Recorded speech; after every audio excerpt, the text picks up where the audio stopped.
Now you have to create your actual course or courses.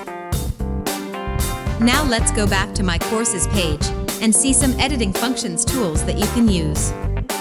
You can see that the preview, titles, texts, price information were created.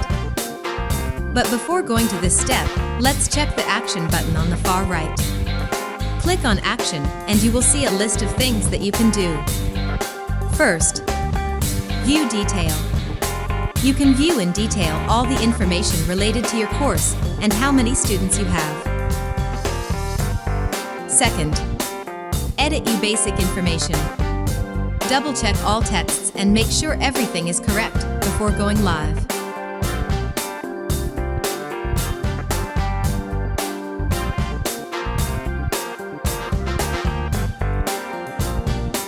Third, Lecture Edit and Upload. In this section you can upload one lesson or a series of lessons with chapters. Just enter the lecture name, video title and submit.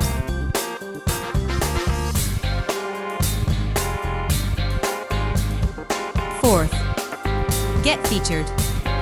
Choose to be featured on our platform for more visibility. We have 3 options with 3 different prices: 7 days, 15 days or 30 days. Click Submit and use PayPal to pay.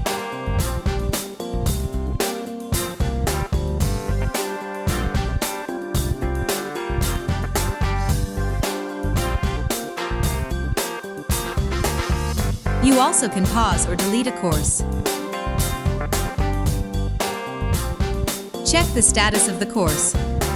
It is very important to be active. That is when courses are online and showing on the list and everyone can see it. How do I check my messages? Go to Messages under My Courses. All the messages are there. But because we just posted a lesson sample, there is no real message here yet. It is always good for instructors and students to communicate with each other. These tools also help instructors engage with students and answer questions about the course. These tools are meant to increase student engagement with the course content, homework and more, providing an extra educational content that supplements the course material.